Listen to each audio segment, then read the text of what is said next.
So, hey, Matt, how much was your first wholesale deal, bro? It was $13,850. Nice. And then what lead source did it came from? It was a direct mail piece. And where you based out of, bro? Chattanooga, Tennessee area. You got it. Wholesale to Million family. What up, what up, what up? I'm back with another subscriber first wholesale deal interview today. I got Matt to jump on to share with you guys his stories. He seems super excited. So am I. I can feel the energy already, broski. Let's So go. I'll let him share with you guys his stories, how he got his first wholesale deal. And the reason why I do this is to help inspire, motivate those of you who's out there hustling, grinding. You know, maybe you've been at it for a month, 6 months, a year, maybe past a year on and off, and you still can't seem to get your first deal done, man. You must watch these because this is going to help you, right, to get that first one, to let you push through and keep on going. The one that succeed is the one that don't give up, man.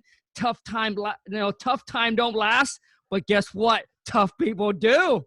Let's go. and wholesale to million people are what? Are freaking doer, and we're freaking hustler. All right. So don't you give up on me, okay? And I'm telling you, that first deal, just like everybody said, it'll change you and it'll change your life. It'll change because most importantly, it'll change your mindset. Now, instead of a fantasy, it becomes a reality. And you know that beast is going to unleash inside of you and you're going to crush it. Just like Matt right now is on fire. Let's go. So before I let Matt takes over, I want to let you guys know that I am going to run another 2K web class. For those of you who don't know, my 2K web class is going to happen on January, I think, 12th.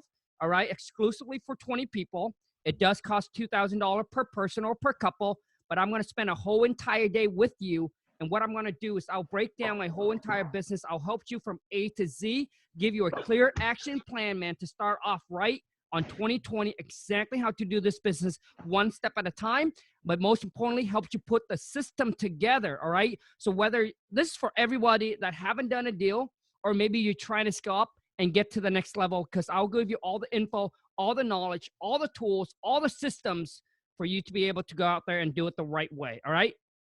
So if you are ready for it, you want to sign up, shoot an email over to wholesale2millions@gmail.com. And I have another one. It's a 5K web class, which is $5,000 per person or per couple, but it lasts for 5 months where I meet with you every single month, one time a month, 5 months straight. All right. The $2,000 is just a one-time January 12th, a whole entire day. Whew. All right. So let's rock and roll. Matt, I'm going to hand it over to you, bro. And I want to know your story, dude. All right. Let's go. So basically I got into wholesaling real estate earlier this year, actually.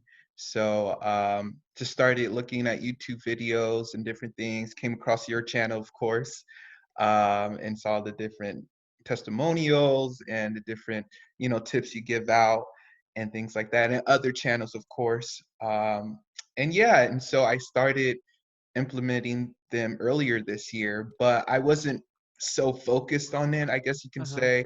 I I started actually just doing like these different marketing channels like text messaging and all these different. So Matt, I'm sorry to Yeah. interrupt, man. When did you initially got in? I would say earlier this year in January. I actually paid for a course from this person on Bigger Pockets, but it didn't really work out so well for me. Gotcha. Um, So now, Matt, who did you discover first? I want to know that. on YouTube. Well, it was different channels. I can't pinpoint one. I was just looking at all of them at the same time. I mean, your Uh-huh. channel, Max Maxwell, Yep. Wholesaling Inc., all these, the big Now players. let me ask you this, bro. Who gives you the fire? From you, of course. I'm just Khang. I'm just kidding, bro. Hey, thank you. I'm just kidding, dude. Okay. So keep going. So keep going with your story, Matt. Yeah, so I started earlier this year, and but prior to that, I was actually doing drop shipping e-commerce, and Ah, I actually did pretty well for like the past 2 years before. I was making consistent income, like how and much, bro? it was a good I mean, I was making over six figures doing it on a yearly basis. Good but for that you. my website just went down. The model wasn't, good for me, and I just lost interest in it. And So so so Matt, if you don't mind me ask you really quick, because I listen, man, the wife Mhm. try like when we try to make it right, we just try to make it in life. We try the Amazon drop shipping, private label, uh, Yeah, what is it, the avatar, whatever it is, dude. right. And let me tell, for those of you who's listening, who have that who have that business going, obviously Mhm. just milk the cow. But the one reason why the wife didn't like that model is because you're building your business on someone else's land. Because Amazon can Right. say, hey, it's a no-go for you, Ex man. You're done, right? Mhm. Okay. Exactly, exactly. Yeah, and so it just wasn't sustainable for me. Okay. And I just felt like I needed to do something more long term, and real estate is definitely long term, and I felt like wholesaling was the best way to do it. Okay. Um, and so, and of course, before the e-commerce, I went to college. I actually was working as an accountant for a year afterwards. It just wasn't me, the 9 to 5 grind. And so I actually quit my job. And that's when I started e-commerce, and actually worked out for me. Did that for 2 years. And then now I'm doing this. Um, but fast forward now, so it took me about 8 months to get my first deal. So I closed my first deal in August, and what really changed is that, like back in July, I said, okay, let me just go back to the basics of wholesaling. So I just went to direct mail, your simple yellow postcard. And I wasn't even answering the phone calls. I had them go to straight to voicemail. I put that on the postcard. And that's how I got my first deal. I came across, it was an absentee list, high equity. Okay. But what ended up happening, something was wrong with the county records where this property was showing up as absentee, but it was actually owner occupied. And um, older gentleman, it was a 4 bedroom, 3 bedroom ranch style house, um, in a decent area around, uh, yeah, Yep. So Matt, I know people are gonna have a questions. So right. high equity absentee owner. When you say high equity, what percentage are you talking about? Usually I do 70% or more. They own Okay. 70% or So more. which mean they gotta have at least that third, 70% or more in equity Right. for you to put on a list. Now, for those of you who's watching this, you see how Matt said that this one it was supposed to be vacant, but actually the seller was there. Now, as long so to for us when we pull a list, it doesn't matter if it's high equity absentee or not absentee. As long as there's equity, we hit them. Right, exactly. Okay, Yeah, and keep I going, hit bro. those two, yeah, I hit those two lists separately, but for some reason this owner showed up on the absentee list. Gotcha. Okay. And yeah, and so I went over to the house, saw the property. It was in, it needed repairs and updating, but not like major repairs. Mm-hmm. I mean, they did have a pool backyard that needed to be filled in and things like that. Gotcha. Okay. Okay, Matt. So the seller got a postcard from you, right? Right, Seller calls you, right, left you a voicemail. I want to right. know now. I want to know what that voicemail said. Yeah, basically, I said, "Hey, my name is Matthew. I'm looking to work on a property near your area. Wanted to see if you might be interested in a cash offer on your property." I try to sound like I'm really local, like your local guy Mm-hmm. around the area, just looking for a fix and flip that I could do on my own or with a construction crew. Gotcha. Okay. And now okay, Yeah, so that's your voicemail. When the seller calls you, you put them through your voicemail, so you don't answer them. You just right, let them go through voicemail. right. Now, what did the seller left you as for a voicemail? Yeah, I mean, they were very, straight to the point. I didn't know if they were motivated or not. They were like, "Hey, sort of interested, call me back." So I called him back, Mm. and he Wait. I'm sorry, right. Matt. So the voicemail that the seller left you, it just said, "Hey, if you're interested, just call me back." No, he said, I'm sort of interested, like Ah, he's sort of interested. Please call me back. gotcha. And Matt, the reason why I asked you this question because Yeah. most people that are starting out or they knew they asked me the question. It's like, Khang, well, how do I know if they're motivated or not motivated? Like, how do I determine which one to call back right away? Like they don't know. So that's why I asked you. Hmm. So he said, I'm okay. I'm somewhat interested. Okay. Right. And yeah, I mean, my deal is just to call anybody back, even if they don't leave a voicemail. I call all of them back as soon as possible. Okay. Um, but yeah, so I got on the call with him, and he was just very straight to the point. I still couldn't see if he was motivated or not from hearing him over the phone. So he was all like, "Hey, okay, we can meet this day if you want to see my house." And so he set a date. We didn't even talk about anything about the house. So I didn't even get to talk about price, why he was wanting to sell or anything. He just wanted me to come to the appointment. So I was like, okay, this is practice. I'm new here. Even if it's not a deal, at least I'm getting the reps in and Mm-hmm. practicing how to talk to a seller in person. So I went to the property. I saw that the property needed work, updating. Um, I believe the property was probably ARV, like after repair value, like the market value of the property was Mm-hmm. probably between like 180 to 100. Okay. 180 And to 200, you said? yeah, Okay. yeah, between 180 and 200.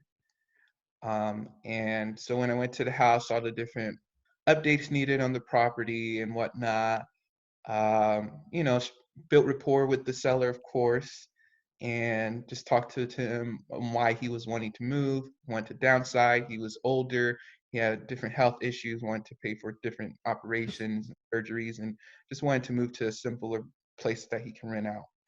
And after that, came time to talk about the price. And throughout the meeting, I didn't feel any motivation from him, honestly.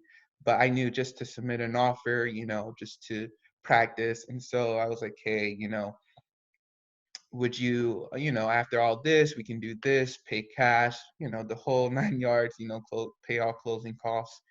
And then I said, hey, would you, he still wouldn't give me a price. Like I asked him multiple times for a price, but he wouldn't budge. So eventually I had to give him a price. And Gotcha. I Okay. know that's not always the best idea to do, Right. but So, I just yeah. so Matt, let me break down this whole thing so that way we can put people through the experience. So you're there with the seller, Right. right? You're there with the seller, you're chatting with the seller, and you guys are basically walking through the house, right? Uh-huh. Uh-huh. And now, well, let me ask you, how many bedroom and bathrooms does the property have? 4 beds, 3 baths. Okay, and the square footage? It was around 2,000. Okay, is it a single story or Yeah, double? single Okay, so it's a rambler. ranch. Okay, it's a ranch. Okay, so now what do you estimate the rehab cost would be at the time? Probably around 40, At 40K. at the time, okay. And what kind of work does it need? Updating, you know, on the Kitchen. property itself, but the backyard was the main issue because they had a pool that had to be filled in. Okay, gotcha. So it needs kitchen, bathrooms, flooring, paint, all that. Right. Right. Okay, does it need a new roof or no? No. Electrical and plumbing, does it need to be updated? No. Okay, but so it just need kitchen, bathroom, just kind of an update. Okay, so Yeah. kitchen, bathrooms, flooring, and paint. Mhm. How about windows? Does it need new windows? And some not necessarily. I wouldn't Okay, say so. got Yeah. it. So now now walk us through the conversation when you're talking to the seller. Obviously, you're building rapport, you're walking through the property, you're looking at all the work that is needed. Did Mhm. you get a number from the seller of what he thinks the property what he think it would cost to fix up? Well, not what it cost to fix up. I mean, he gave me a number how much he thought the property was worth. And what did he Um, say? he felt like the property was worth around 150. Okay, so that's But good. me knowing the market, I knew that this property could sell for more than that. Yeah, So so I that's mean, good. that was good. But he knew that was the market value of the Okay, property. And so yeah, I'm just talking with him, got to know more about his family life, his children, sure. how his wife passed a few years ago and things like that, what his interests were and things like that while we were walking the property. And yeah, throw jokes here and there as much as I Sure. can, make them feel relaxed. And yeah, so that's basically how the conversation, not much about the property itself, because we can just visually see it. Right. Um, but yeah, and then we just started talking about price Gotcha. So now, afterwards. right. So now let me ask you, Matt. So did you ever ask the seller what it would cost, what he think it would cost to fix it up? I did not do that. I Take didn't do notes. that. Yeah. Anyone that's listening, take notes, man. Listen, when it comes to getting numbers, you always want to get the number from the other person. So for example, if I walk through with Matt to the property, I say, okay, Matt, okay, so it seems like the kitchen. So you guys probably talked to about what needed work and all that. And I would simply, kindly say, hey, Matt, so I mean, do you know, like, do you know what it would roughly cost to do all this work and fix the house up? Mhm. Right? You Mhm. would you would ask that. The reason why, okay, check this out. The seller estimated the property worth, Matt asked him, and he said it was worth 150. And you in your mind know, oh wow, that's a $30,000 discount already, right? Because you know it's worth about at least 180. You see Right. that? But if you don't ask, you don't know, right? Right. And now you're Right. negotiating not from the 180, you're negotiating from the 150 that the seller is thinking that's going to cost to fix it up. Now, what if the Mhm. seller doesn't know about rehab? And some seller underestimate. I know that. But what if you ask? What if Matt said, oh, it's going to cost about $50,000 to fix this property, or 60 or 70? I have Mhm. seller give me a ridiculous number and I went, whoa. And I used that number against them. Okay, so you Right. said it's worth 150. Now it's going to cost me 50,000. Now we're at 100. Yada yada. You know what I'm saying? Right. So I suggest that you ask the seller. Yeah, yeah. Okay, Okay. so Okay. now, so now you estimated rehab to be about 40. So what question now I want to know is, what question did you ask the seller to give you a price? I want to know. So I mean, the first thing is, I went over what I could provide. Hey, I can close cash, no closing fees. We can close within 30 days. Knowing those things, what would you take for a cash offer? How much are you willing to take? She says, I don't know, you give me a price, things like that. And I say, Sure, okay. Well, I mean, if the property's repaired, everything's fixed up, how much do you think this property would sell for? And of course, he gave me that appraisal value before, so that yeah, was one price he gave me, the 150. Um, and then he still wouldn't give me what he would want for the property as is. So I said, as is, let's say you don't have to lift another finger on this property. How much would you take? What's your price? And he just wouldn't budge. And so the meeting was coming to an end. And so I knew I wanted to leave him with an offer. sure. And so eventually I gave in and I gave him a price. Of what? What was your So offer? yeah, I just went like 50% of what he said. So I said, hey, would you consider an offer at 70,000? And then, And then he said yes. He said yes. And whenever that happens, of course you think, dang, I could have went lower then. yeah, but yep, but yep. So, but yeah. so, and that's why, I mean, the seller mustn't know as well that, hey, whoever gives the number first kind of lose it, right? So, Right. but Matt seemed to try everything already. And I'm going to give you guys a few tips here. I'm telling you, man, talking to seller, negotiating with the seller is extremely, extremely important. Okay. You can do all the marketing, you can do all that. But really what separates you between another investor out there is going out there, building the relationship, building rapport, communicating, and knowing how to negotiate. So if you don't know, you're just shooting for luck, man. You're really just shooting for luck, right? It takes skills to close lots of deals. All right. So now let me ask Matt this. Okay. So, oh my God, I totally forgot about. I was going to stop you to ask. It's very important. Okay. Oh, um, got it. When you ask the seller gave you the property that it's going to fix up. It's going to worth about 150. Did you ever thought about asking the seller? So let's just say you're the seller, Matt. So let's just imagine that I was you and you're the seller, and I said, so after all the work is being done to the property, Matt, I mean, do you know what's the property's worth? 150. 150. So now let me ask you then, Matt. What do you think it's worth as is?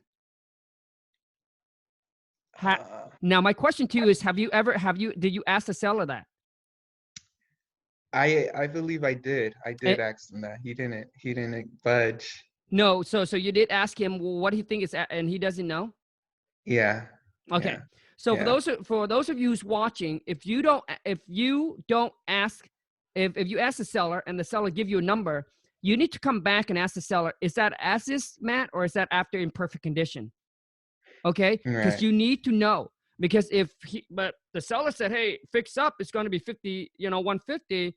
And if the seller did give you a number, how much it, fix up is, he probably, or she probably in their head, minusing that off and figure, hey, it's going to be around, you need to know those two numbers.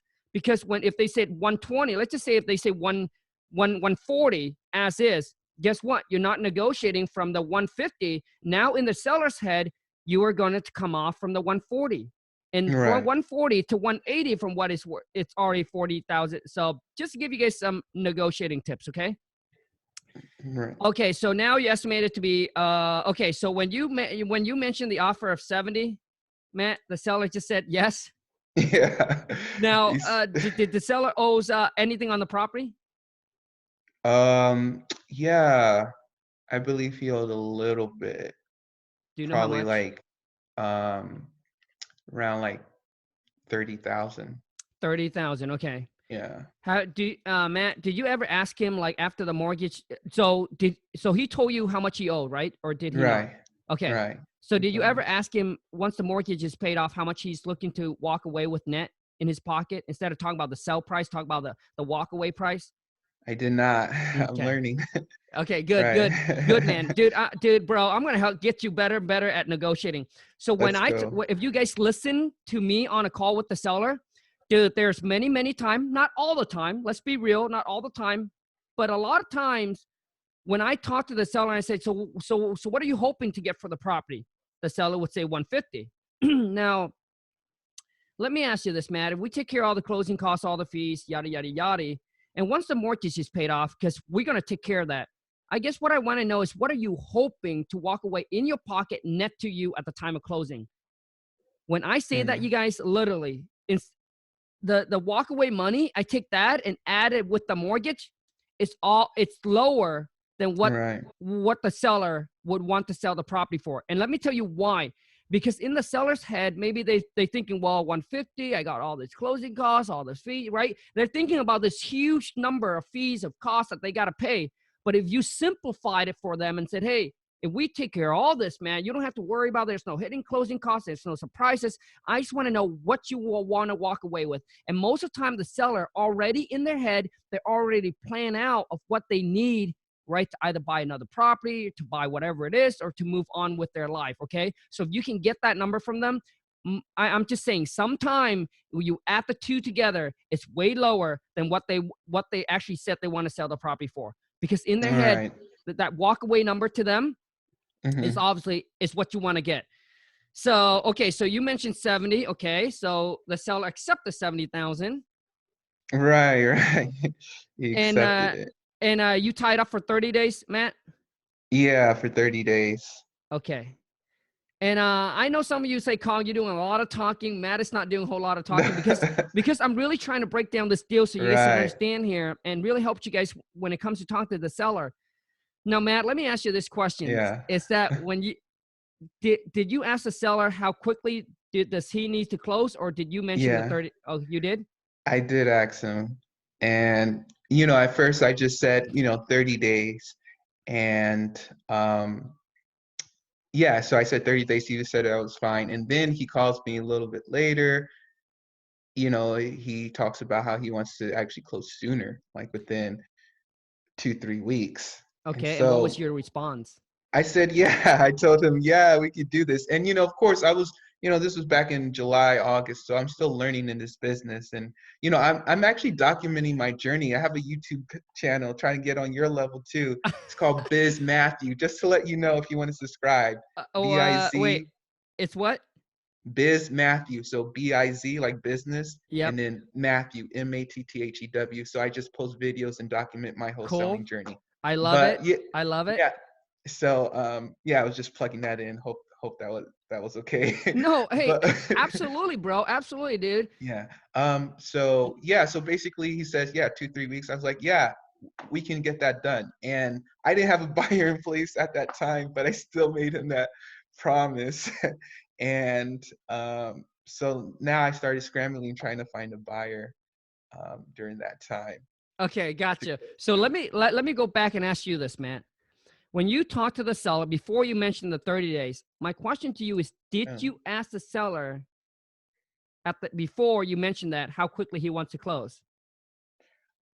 Mm, well, not exactly, no. I didn't. I Mm. just said, "We can close within 30 days or less. Would that be an issue for you?" He said, "No, I can get out of here within 30 days." Gotcha. So, you guys, I'm about to do some funny video on how new wholesale. So the thing is, you guys need to ask if the Right. seller would say, "Hey, we need to close. I want to close ASAP." Then Mhm. I typically said, "Okay, so Matt, we're closing within the next 30 to 45 days or sooner. Would Mhm. that work for you?" And most of the time, the sellers say the sooner is the better. When they said they want to close, as soon as possible, and when you mentioned 30 to 45 days or sooner, I Mhm. normally say the 30 to 45 days really fast, and then I slow down on the sooner, and that Mhm. most seller would say, sooner would be better for us. I said, okay, no problem. We will certainly would do that, right? I mean, that's our goal too. Now, so you lock it up under contract with the seller sign, right? Sign, Right. right? On that day, Right. you went, okay, for 30 days closing Uh-huh. and earnest money. How much was the earnest money? I didn't give any earnest money. Okay, so zero earnest money. Yeah. Okay. So now let's talk about, so when the seller tells you, and I'm going to show Right. you guys how to handle this. When the seller tells you, okay, call you back, right? You mentioned the seller called you back and said he wants to close sooner in what he said, 1 to 2 weeks, you said? Yeah, like 2 to 3 weeks, and I said, "Yeah." And, thanks for all the tips because, yeah, I want people to understand, like, especially getting your first deal, you won't know a lot, you're gonna make a ton of mistakes, but the thing is just to do it, to just take these imperfect actions and just one step at a time, "Okay, well, I can do that." Like, I didn't put any earnest money down or anything, or, I forgot asking all these questions, but I still got the deal done. But, it's good to learn so I can better myself, but just for all the new wholesalers to, just do it. Like, you won't know everything, of course, at first. But yeah, so 2 to 3 weeks, and I said yes, and so I just had to rush and kind of find a buyer, and, I just started calling up cash buyers around the area, and I found these cash buyers just by looking at cash sales within the past year around that area, How do and you do that? I just went on list source and then I Okay. put in like the city and different zip codes, and I looked at people who bought houses with 100% equity within the Okay. past year, and I made sure they're absentee owners, because they're Smart. usually investors then. And Smart. so with that, I skip traced that list and I just started calling everybody on that list. Um, and it was like a list of 100, and I would say probably between 7 or 10 people were interested. Um, but during that time, I was really like reading Think and Grow Rich. I was very like motivated and confident in my deal. And so I started marketing it super high. So I marketed it at like 105 to start out with. Okay. Because I felt like, hey, I'm going to shoot for the stars here, Yeah. man. Um, and so I guess that price was a little bit high for a lot of people, but I I called this one lady. She was an investor nearby. She said she was interested, and I sent her the documents through email. Just the information about the property. And she never got back to me. But I started getting a lot of pressure from the seller saying, "Hey, when are we going to close? When are we going to close? When are we going to close?" And I didn't have a buyer yet. And eventually, I just called back that woman, and she went to actually see the property. She saw the property actually twice, and she made me an offer. Um, but the offer was kind of low, and How so I much? was like, well, at first she offered me 73,000. Hmm. And I was like, hey, I can't do that. And I was like, is that the best you can do? She was like 75. And so I was like, yeah, I can't do that. Because I invest money into this deal, Sure. and even though it would be my first deal, 5 grand for a first deal is still good. I knew I could have got more, and so I just let it rest for a few days, and I called that buyer back and I said, hey, the seller's interested. And another thing during this time is that when I went to the seller, I acted like I was buying it myself. And now, like in my recent deal, I just, I'm just fully transparent with the sellers. I say, hey, I'm not going to buy this house. I bring this house to my investors, to my people who like to flip properties. I present them this deal. And so I'm more transparent now than I was back then, because before I was saying, yeah, I'm the buyer. I'm going to close on this property and I'll just bring money in. And so he was thinking that I was going to buy the property too. And so there's a lot of ups and downs in my first deal, but Sure, but okay. yeah. So the thing is, Matt, I want everyone to listen to Right, not get confused here. When right. you mean transparent, do you tell the seller that you're wholesaling? No, I didn't. Okay.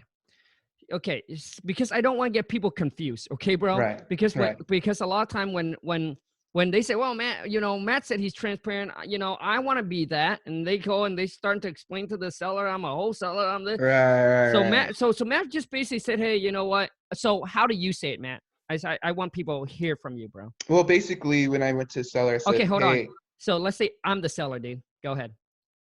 like, hey, would you consider a cash offer? This is my price. I close within 30 days. Um, I work with partners who bring in money into the deal. Um, and yeah, that's basically it. That's how I approach it. Okay, so Matt, so you're saying that you're gonna have partners on these deals with you. Right. Okay, okay, got it, bro. Yeah. All right, keep going, dude. Yeah. Um, yeah, and of course I can fine tune that and improve on that approach. Yeah. But yeah, so basically, I'm getting pressure from the seller to close. And so I just called back um the buyer and say, hey, we'll consider like around the mid 80s for this property. And she was like, okay, okay. I can do like 84,000. And so we tied it up at 84, because the contract did it at 70. And then um, I wasn't, I didn't prep my cash buyer and let her know, hey, you're in charge of paying all the closing costs. So I had to Mm, pay a closing fee of 175. That's why it's 13. 13,825 instead of 14,000. And so I learned now my last deal just to be, prep my cash buyers. Hey, you're paying all closing fees, blase, blase, and you know, so uh, and so yeah, so basically we closed, you know, found a title company nearby, and we did the assignment, and yeah, that's basically it, So, and that's how it well, went. first of all, Matt, I want to say, congrats, dude. And Matt, you look super friendly, dude. So when you come out and meet the seller, I'm thinking building the rapport and getting connection is probably super easy for you. Yeah, for sure. I mean, Like that's you have number that one. friendly, super friendly smile, bro. Like when you smile, it makes me want to smile, bro. Hey, praise Hey, God. hey. So now, Matt, let me ask you, bro. So you okay? So Matt closed on his first deal for 13.8. Let's just say 13.8, and he Yeah, recently closed on another deal for how much, bro? 18,000. Dude, boom, dude. That's the bomb.com, man. Let's go. It's just let's go. It just one after another, man. So for those of you, so earlier you heard that Matt said list source is where he pulls his cash buyer list. I'll give you guys another site. You can check it out and let me know. This is where we go. Okay. Hmm. It's propstreams.com/WTM. So if you go propstream.com/WTM, we are an affiliate with them, but let me tell you, man, that's who we use. You can go there, you can pull your list, you can pull your cash buyer list, all of that, but they have one thing that's extremely powerful. So if you go into another market or you want to zone into your market, it'll show you which the hot zip code, the hot cities, and all of that. But check this out. It's only so you get like a 7 or 30 days free trial.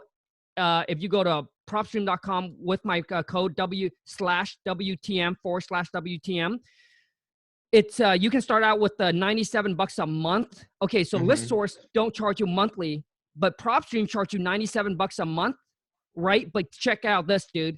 You get to Yeah. pull 10,000 names for free. Oh, wow. This save us so much money.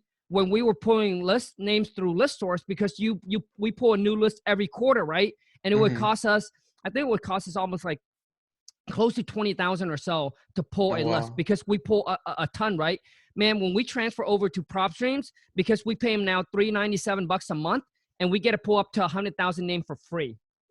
Mm. So, dude, for us, it was a humongous saving. I'll leave it up to you guys, whichever you guys want to check out. But I'm just giving you guys that prop stream is going to save you some money, man. Mm-hmm. So Mm-hmm. now let me Mm-hmm. ask you this about the So that's pretty much what Matt did. Matt go to list source, he pull up the cash buyer, and then he skip traced. Now with skip tracing, what company do you use, bro? Skip batch Batch. tracing. Okay, so batch Yeah. skip tracing, Yeah. Batch. and gotcha. So you call the 100 names, you end up Yeah. finding 7 to 10 really serious one. Right. So now with this buyer, Uh-huh. how fast was the closing? It was fast. Once we struck up a deal, we closed. Once she signed her assignment Hmm. contract, we closed in like 5 days after Okay, that. wow. Okay, so good for you. Okay, so 5 days. Yeah. And how much was the non-refundable? Oh So God. I didn't require one, EMD. I should have, but I was still learning, Sure. and yeah, so she didn't put one down. So the thing is, you guys, I agree with Matt 1,000% of the time when he said, you know what, you got to take the imperfect action. A lot of you are paralyzing and not taking action because you want to have everything figured out and you don't Right. want to make the mistakes. But let me tell you something, man. I don't care. You will make mistakes, and if you wait until you figure everything out, you will never get started. Okay, because that procrastination, that paralyze you. Okay, takes Right. imperfect perfection and learn as you go. And let me tell you this, man, when I first started, Matt, I lost on a pretty big deal, probably like a 35, 40K wholesale deal. And let me tell you why. Mm, mm, It was because of fear. I was so scared because I didn't know what I know now. I was so scared to lock the property up in a contract, afraid that I couldn't find a buyers. Obviously don't want to move forward to close on it. And so I have so many fears. And let me tell you guys, what I didn't know, what I know now that is going to help mm-hmm. you solve this issue is because I did not know that, hey, I can lock it up and then I have a certain amount of time to be able to back out of the deal. I keep on thinking once I sign the contract, I got to close on it. Like I must close Mm, on it. And that's why I lost on so many deals, bro, because I didn't know that. I didn't know that, okay, hey, I have this time period that I can have the time to inspect the property if I don't like the numbers or whatever reason. Doesn't matter what your reason is. You don't have to hire an inspector to come out there and do the report. You don't have to walk through the property and just to say, hey, I find a lot of work. You can just say, you know what? For example, right, my partner, right, we did our numbers and it doesn't work. Or even if you put offer on the property that's on the market going through an agent, I can just call, let's just say Matt is a realtor, and I can just say, mm-hmm. Matt, you know what, man, today the sun didn't come out, bro. I didn't like the color of the grass. I'm just going to cancel the deal. Mm, So mm, it can be any reason, because that time period, it gives you, right? But hey, I'm not giving you any kind of legal advice. You do your research here, but right. I'm just sharing with you my experience of what I know. Okay. Uh, Mm-hmm. because not pulling the trigger it's what cost me to lose the deal. If I would have pulled the trigger half that time period, Right. then Yeah. obviously, you know. Yeah, you just have to, imperfect action, and Yep. it's a numbers game too. The more contracts, you're not gonna. Sometimes you won't close on every contract, so but you have to get a contract. Just put them on the contract. You can also always try to renegotiate a price or something, Good point. and yeah, just get those reps in, and just take it as practice too. Like, hey, even though there's no deal here, let me see what I can do. Good. And then also too, is I want to add one more thing for those of you who are like, well, Khang, I don't know if the number's correct and I don't know if I can find a buyer. Like, listen, if Mm-hmm. that is your concern for locking the deal up, why don't you just be upfront with the seller? I'm just saying, if that's what it takes for you to lock a Right. deal up on a contract. So when I was in Vegas, for those of you who listen here, plus when I was in Vegas, I met, Chris, I can't remember his last name, but he was a pretty big player because he was one of the speaker, and he canceled 28 contract until he closed his first deal. He Mm, canceled 28 contract until he closed his first deal. You see Right. that? But if you don't go up to bat, if you don't swing, guess what, man? You're not going to hit any ball, man. You're not going to hit any ball, and you're not going to make any basket, right? Right. So let me give you one. So for those of you who are afraid, Khang, well, you know, I'm scared because my number's off. Then be upfront. Just tell Matt, hey Matt, listen, you know, we can go ahead and accept your price at this figure, but I just want to let you know that, you know, we're going to do our research. You know, we're going to have our contract to go out and look at the property. Right. You know, I'm going to have my partners review all the numbers and look at everything. You know, we want to make sure that everything fits and that we can make it work for us. And if we can, I just want to let you know we're ready to move forward to close on it. But I want you to understand that if we find that there's a lot of work that needed to be done to the property, or my partner after the research, and we feel like, you know, things our numbers are not looking, I want to let you know that that I'll be able to let you know that, hey, we cannot move through to close on it. Right. I'm going to take the deal that we got here. I'm going to come back to my partner and I'm going to pitch to them. Right. And we're going to do Right. our research. And if it makes sense, we're going to move forward to close on it. But I feel really good about it, right? I feel really good. I just want to let you know that I'm not about 100% sure, and I just want to be upfront and be honest with you. Yeah. But I am going to do my best. I got a lot of partners, right? I got a lot of partners in my pipeline that I'm going to pitch this to, and I think that I'm going to get this done for you. Okay? Right. So you Right. can do that, right? You can do that if you are if you are afraid. Okay? So you can do that. So now the seller Matt understand that, hey, if there's anything, you're right, you can come back and you can cancel. Yeah, I recently had to do that too, just be upfront with the person. It was actually for a manufacturer. Told him, I said, hey, there's not a lot of appreciation value in this property. So I'm going to present this to the group of investors that I represent, people who like to flip properties, and they like it, you know, that's good for us. And if they don't, I'll let you know as soon as possible, because I don't want to keep you waiting on anything, you know, and just just be a truth teller and just tell them how it is. And also, most successful people, they fail most of the time, but when they win, they win. For example, like you were talking about baseball. I mean, if you have a batting average above 30%, which is considered failing, you're pretty good in the major leagues. And so, I mean, you're not going to win most of the time, but the wins you do get are pretty good. Absolutely. Agree. Anyways, you guys, I hope this interviews really helps you out and adds some value to your life and to your day. And if you do appreciate me continue doing this, please show my guest some love. I know Matt is, taking his time out, dropping some bombs. Smash that thumbs up for him.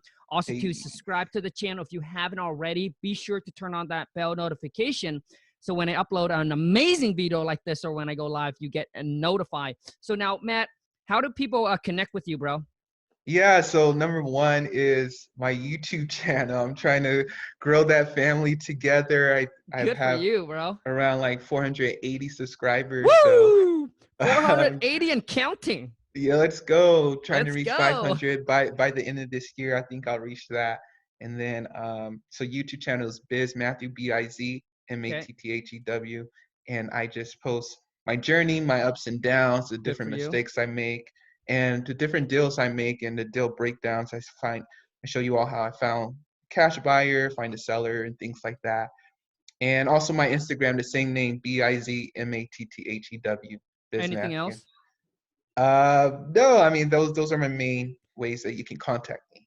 Bro, Matt, I'm about to share this with you. You probably heard it, but I'm about to share this with you, bro. That's if you're into, growing your personal branding, like this is the long journey.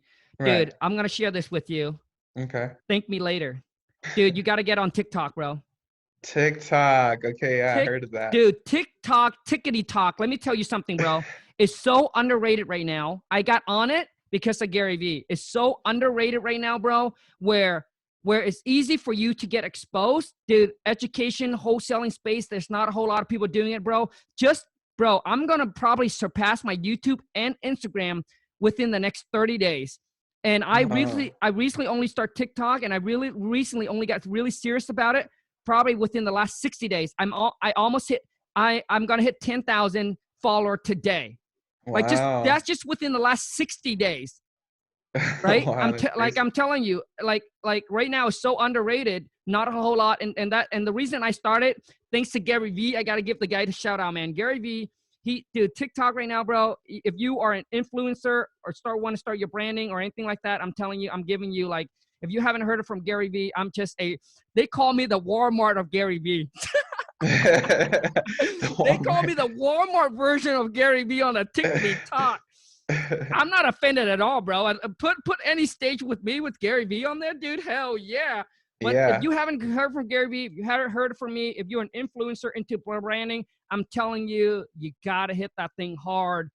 Because right now it's so easy to get you exposed. You know, it's like when you're new into the game where not a whole lot of people, like you get more exposure, and then eventually, you know, you would have to pay, right, sponsorship to get on that.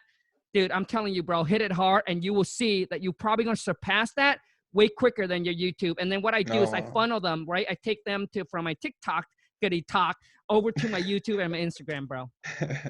I like that. Okay, yeah, I'll definitely check that out. I hope that adds some value to you too, bro. So anyways, Matt, what are some I'm going to let you wrap it up, man. Tips, advice, feedback for anyone that's starting out, bro. Wrap it up. Yeah, for sure. I mean, what we've been saying throughout this interview is that you won't know everything. Don't let the fear stop you.